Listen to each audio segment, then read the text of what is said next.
Vous suivez de partout Kinartu Télévision. Mesdames et messieurs, merci de nous rejoindre à cette grande édition d'information. Tout de suite, l'essentiel de l'actualité. Poursuite de la mission d'information par Augustin Kabouya avec le chef des regroupements politiques faisant partie de l'Union sacrée de la nation. Ces rencontres s'inscrivent dans le cadre de la deuxième phase de consultation entamée par l'informateur en prélude de la formation du prochain gouvernement. La situation sécuritaire dans l'Est de la République démocratique du Congo sera au centre du sommet extraordinaire de la Troïka prévu ce samedi à Lusaka en Zambie, qui entre dans le cadre de la coopération politique et sécuritaire pour les comptes de la SADC. Merci d'être branché à l'ouverture de ce journal. On aborde la poursuite de la mission d'information en République démocratique du Congo, conduite par son leader, le Premier ministre, chef du gouvernement, Jean-Michel Sama Lukonde. La dynamique agissant et bâtissant AB a été reçue le mercredi 20 mars dernier dans la soirée par l'informateur Augustin Kabouya. Cette rencontre s'inscrit dans le cadre de la deuxième phase des consultations entamées par l'informateur conformément à la nouvelle mission qui lui a été confiée par le président de la République, Félix Antoine Tshisekedi Tshilombo. Suivez. Nous sommes venus ici à la suite de la première rencontre que nous avions déjà eue avec l'informateur dans sa première phase de mission. Et aujourd'hui, notre force politique, la dynamique agissant et bâtissant, l'AB constituée de ses forces, l'ADA, l'AB, l'ANB, avec au total ces 47 députés, pour suivre d'abord les indications qui devaient nous être données dans cette deuxième phase. Cette deuxième phase comporte les éléments de cohésion gouvernementale et puis les axes programmatiques qui vont guider au travail de ce gouvernement. Donc nous avons eu essentiellement échangé sur la taille et le format du gouvernement qui doit tenir compte de nos réalités actuelles qui doivent aller vers le sens de la rationalisation et ensuite sur les priorités qui avait déjà été édicté par son Excellence, Monsieur le Président de la République, lors de son discours d'investiture au stade, lorsqu'il s'adressait à toute la nation, et voir comment est-ce que nous pouvons nous concentrer pour rendre sa vision palpable auprès de tous les Congolais. Restons dans ces chapitres consacrés à la mission d'information en République démocratique du Congo. L'informateur Augustin Kabouya a également reçu le même mercredi dans la capitale congolaise le membre des regroupements politiques AN, A24 et A25 que dirige la gouverneure de la province du Lualaba, Fifi Masuka Saïn. La numéro 1 de la capitale du Cobalt s'est livrée à la presse pour faire la lumière en ce qui concerne le contour de leurs échanges. Suivez. La Cour constitutionnelle a rendu la liste définitive de tous les députés nationaux. Il est tout à fait normal qu'on revienne sur la table des négociations venus pour le dernier bilan de ce que nous avons eu. Et c'est à partir de ces bilans que les discussions sont en train de se poursuivre. Comme vous le savez, notre plateforme Fifi Masuka, qui a à son sein 3 regroupements, AN, A24 et A25, aujourd'hui, cette plateforme a au total 27 députés nationaux et 30 en attendant la liste définitive des cours d'appel. Donc nous pensons qu'à ce stade, nous avons un poids de 57 députés nationaux et provinciaux. Le Il a déjà fait plusieurs tableaux, maintenant c'est les tableaux définitifs et comme vous voyez, il n'y a pas d'engouement, c'est bien respecté, on respecte les députés, sinon on pouvait m'appeler seul, mais il respecte tout le monde. Nous pensons qu'il fait un travail excellent. Nous tenons à les féliciter au nom de tous nos regroupements pour le travail qu'il est en train d'abattre sans regarder les temps, sans se fatiguer. Donc coup de chapeau à notre formateur. Dans la même lignée, sachez que le président du regroupement politique Action des Alliés pour le sort du Congo, AAEC, Didier Mundela, s'est exprimé sur notamment la formation du prochain gouvernement en République démocratique du Congo, qui est l'objectif de ces discussions. C'était au sortir de l'audience lui accordée par l'informateur Augustin Kabouya. C'est la continuité de ce qui s'est passé la dernière fois à l'hôtel Hilton. Nous sommes venus encore sur son invitation pour échanger sur la question parce que très bientôt il faut qu'il y ait un Premier ministre et un gouvernement. Nous avons échangé sur ce qui se passe, ce qu'il fait comme travail, c'est que la mission qui lui a été encore assignée par le chef de l'État et tout s'est bien passé. Donc je crois que très bientôt vous aurez des résultats. Ça sera encore un succès. Parce que la première mission était un succès et la deuxième mission sera aussi un succès. C'est la continuité au fait. Donc de ce qu'il avait commencé et il devait avoir quelques directives du chef de l'État et là il est en train de peaufiner la chose. Je crois que très bientôt nous allons atterrir. Quittons la mission d'information en RDC dans le cadre de l'implémentation de la bonne gouvernance dans la gestion de la chose publique. L'ambassadeur de Suisse en République démocratique du Congo, Jasper Sarotte, a été reçu le mardi 19 mars dernier par le chef des services de l'inspection générale de finances IGF, Gilles Alinguete Kei. Selon la cellule de communication de cette institution étatique, il a été question du partage des expériences dans la bonne gestion et des échanges futurs entrant dans le cadre de la croisade engagée contre les antivaleurs en République démocratique du Congo. Suivez. Dans le cadre de l'implémentation de la bonne gouvernance dans la gestion de la chose publique en République démocratique du Congo, l'ambassadeur des Suisses en RDC, Jasper Sarotte, a été reçu mardi 19 mars par le chef des services de l'inspection générale de finances, Gilles Alinguete Kei.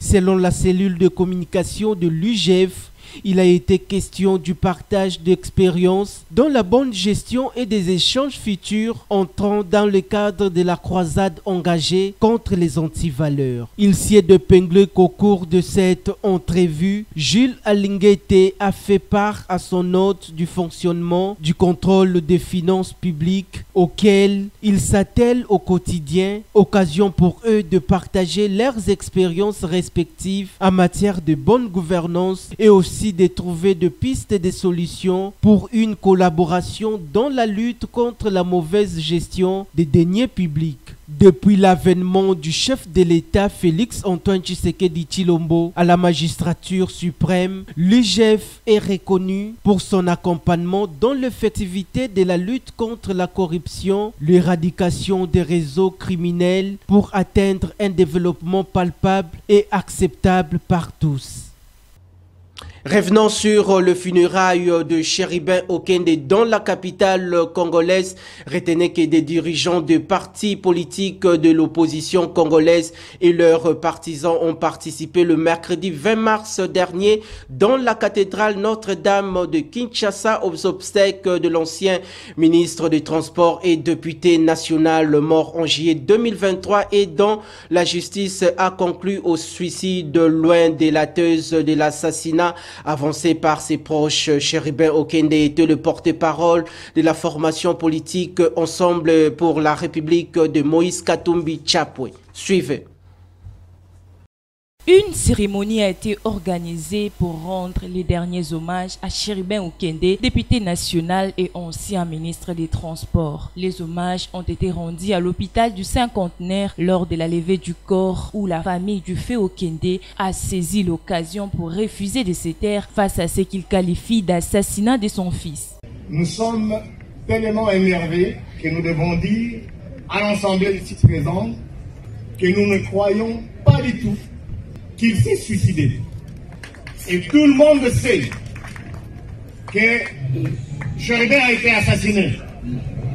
Et ça a été dit le lendemain du jour où le malheur lui est parvenu. Il n'est pas parti au marché ni au supermarché, il est allé à la Cour constitutionnelle.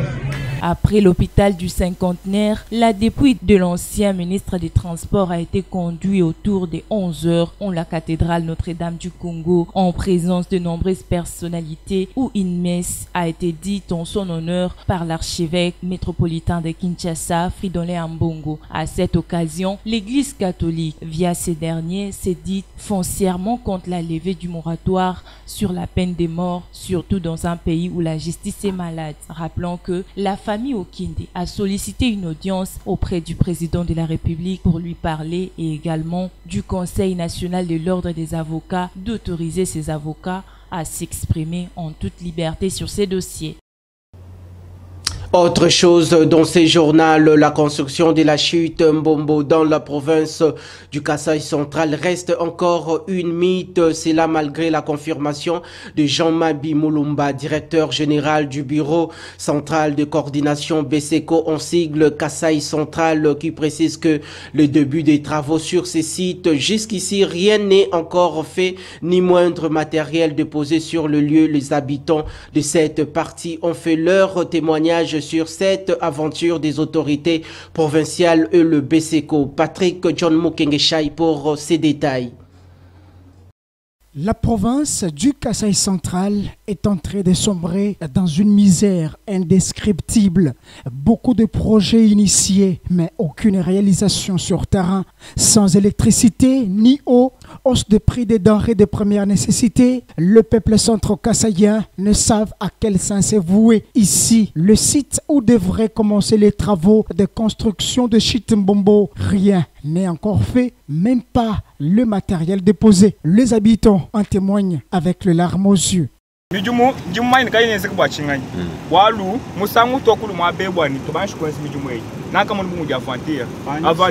Les travaux ne démarrent pas. Pourquoi? Autrefois, quand nous étions venus pour les travaux, j'avais vu comme c'était des aventures. Nous sommes venus, on nous a dit de créer la route par un blanc qui était envoyé par le gouverneur.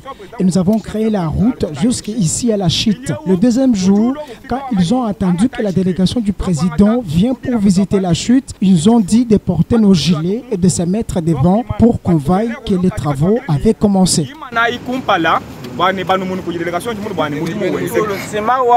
Les ciments bleus, il y avait les ciments, les tôles, les planches. Ils avaient amené même les roues et leurs machettes. Ils ont ramené après leur véhicule pour prendre tout, même les gilets qu'ils nous avaient donnés. Tout était parti.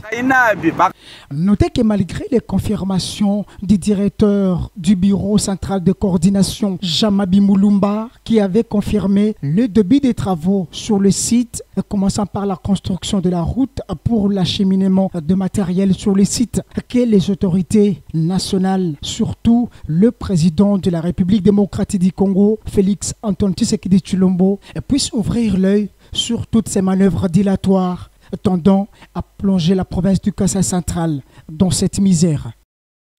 Dans un autre registre, les notables et dignitaires fils et filles de la province du Kasaï central en mission à Kinshasa ont été reçus le mercredi 20 mars 2024 au cercle Elaïs par Tony Kankoulé, haut représentant du chef de l'État Félix Antoine Tshisekedi Tshilombo. Au cours de leurs entretiens, ces derniers ont profité de remettre leurs mémos entre les mains propres du représentant du président de la République qui a promis à son tour de remettre au chef de l'État une fructueuse rencontre qui a laissé tout le monde avec sourire aux lèvres. Patrick John Mukengeshai nous en dit plus. Ils peuvent désormais lancer un ouf de soulagement et se sentir les femmes et les hommes les plus heureux du monde et boucler leur mission en bonté à Kinshasa. Eux, ce sont les notables et dignitaires de la province du Kasaï central qui ont été reçus par les hauts représentants du chef de l'État, Tony Kankou. L'objectif était de remettre leurs mémos entre les bonnes mains de celui-ci pour qu'à son tour, qu'il lui remette au chef de l'État. Emmanuel Isaka Pukapua Kasenda, qui conduit la délégation auprès de ses hauts représentants du chef de l'État, s'est dit est très satisfait. Notre souhait de notable devoir, le chef de l'État a réalisé ses rêves durant les 5 ans de deuxième mandat qui venait de commencer. Là, nous voyons la route de l'espoir. Kananga Lamambouche, Chikapa Kananga, Kananga Boujumaï. Sur le plan législatif, nous nous sommes dit qu'il est important que le chef de l'État laisse aux Kassaïens du centre le courant. Voilà tout ce que nous avons dit. Dans les mémoires, et le reste, c'est le chef de l'État qui va les découvrir. Nous étions les hommes et les femmes le plus gérés parce que le haut représentant du chef de l'État a été attentif. Il nous a promis de transmettre fidèlement les mémoires au chef de l'État. C'était ça même notre souhait en se déplaçant de Kananga vers Kinshasa. Même son de cloche du côté du haut représentant du chef de l'État, Tony Kankou, qui loue de vive voix les efforts consentis par ces derniers et pour la cause de la province du Kasaï central. Que le chef prenne aussi conscience du développement des deux Kasaï.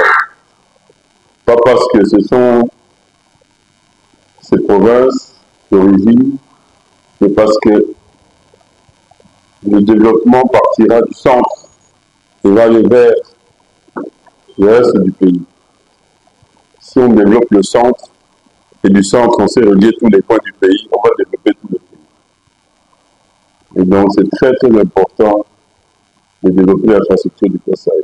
Notez que cette rencontre riche en couleurs boucle la mission de notables et dignitaires filles et fils de la province du Kasaï central à Kinshasa. Wait and see, disent les Anglais.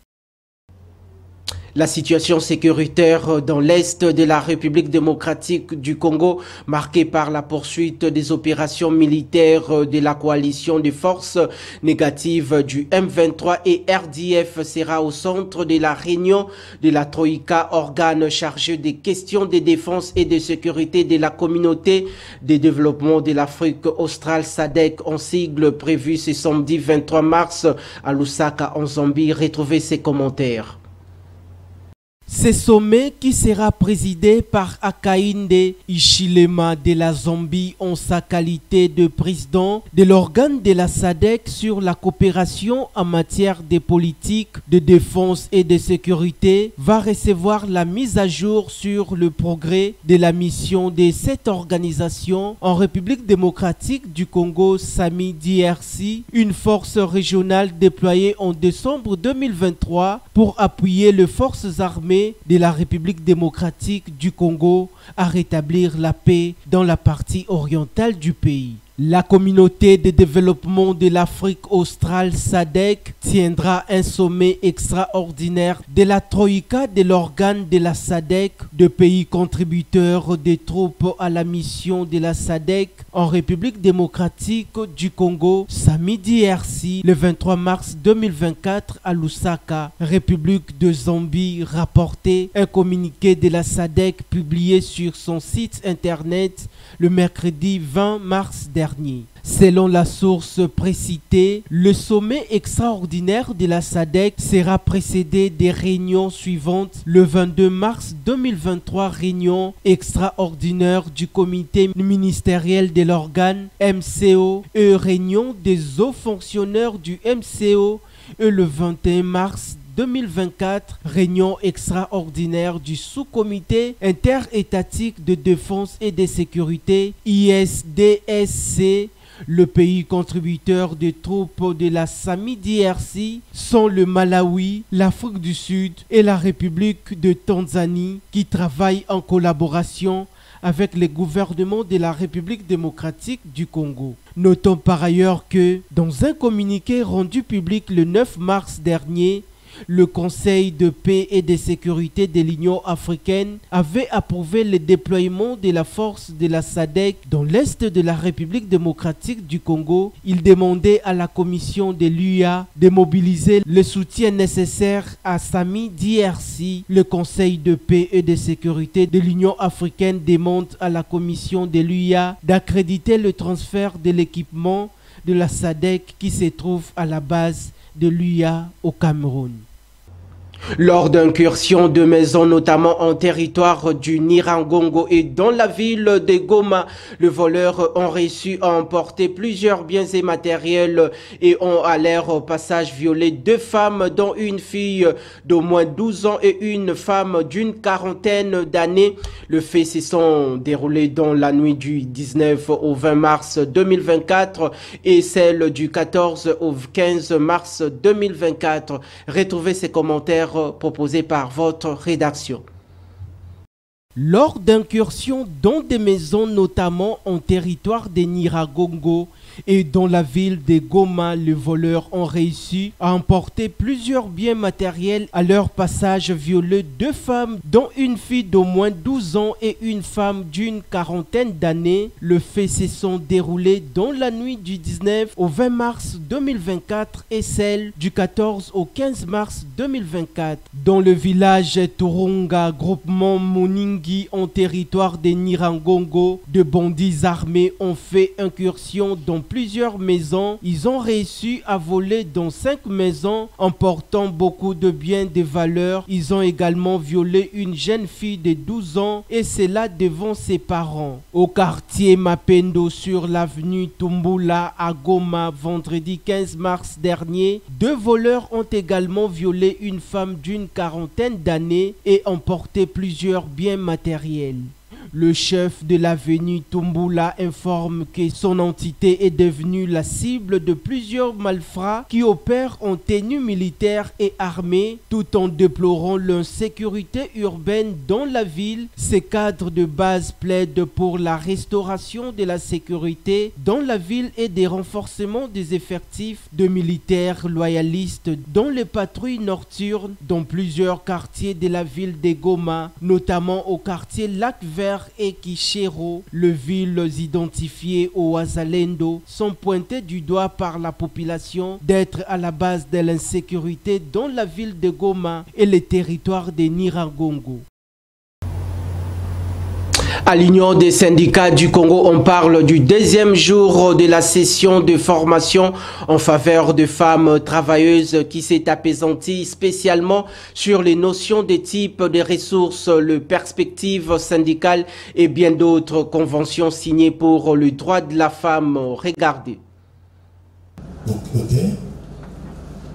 L'Union des syndicats du Congo, UEC en sigle, poursuit avec sa session de formation en faveur de femmes travailleuses venues des différentes institutions et entreprises publiques et privées de la République démocratique du Congo. Il s'y est noté que cette 2e journée était essentiellement consacrée aux différentes notions de ressources sous la conduite du professeur Baedila et du formateur itinérant de l'USC, le camarade Hilaire Viminde. J'ai motivé les femmes pour justement qu'elles soient capables tous les jours d'aller plus loin.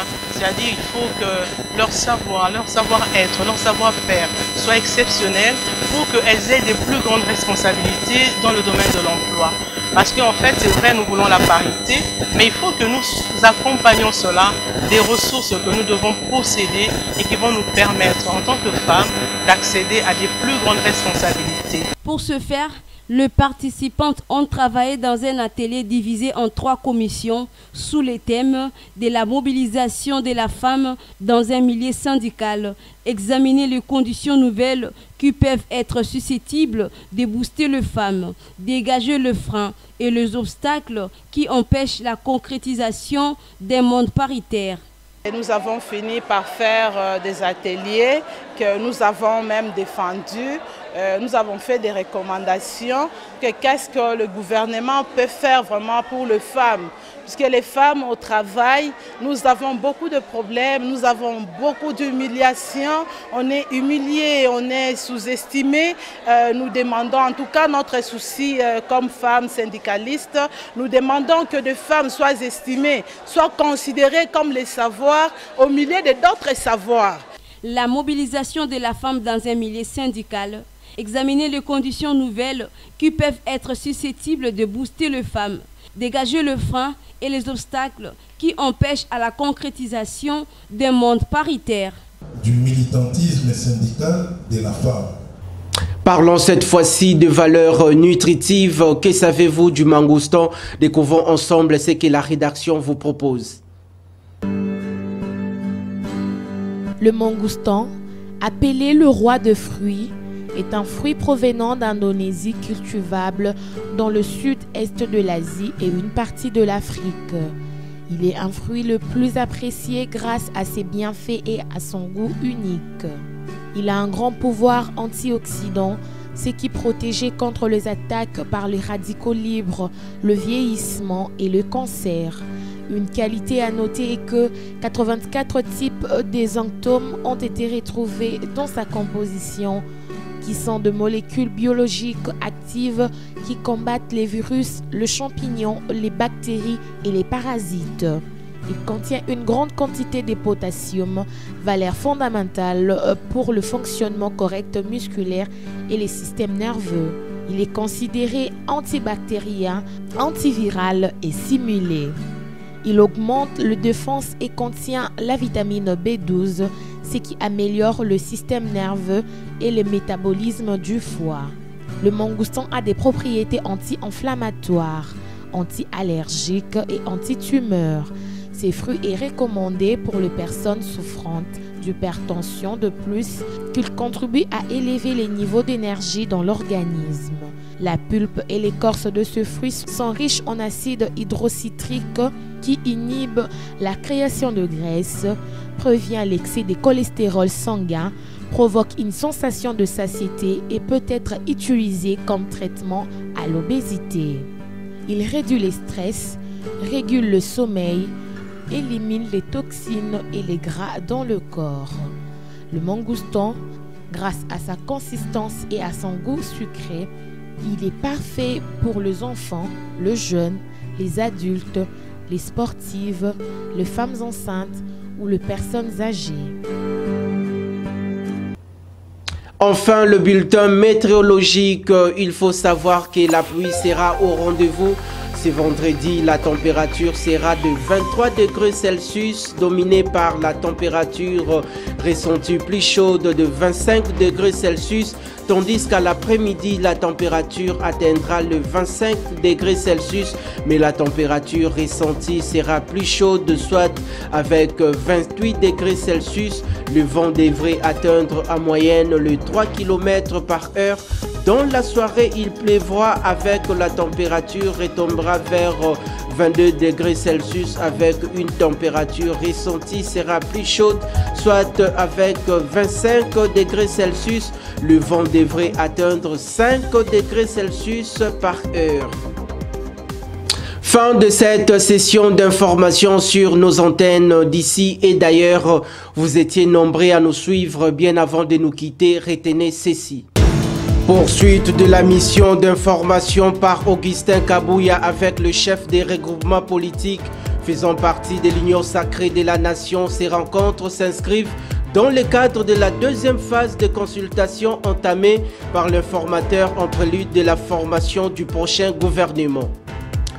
La situation sécuritaire dans l'Est de la République démocratique du Congo sera au centre du sommet extraordinaire de la Troïka prévu ce samedi à Lusaka en Zambie, qui entre dans le cadre de la coopération politique et sécuritaire pour les comptes de la SADC.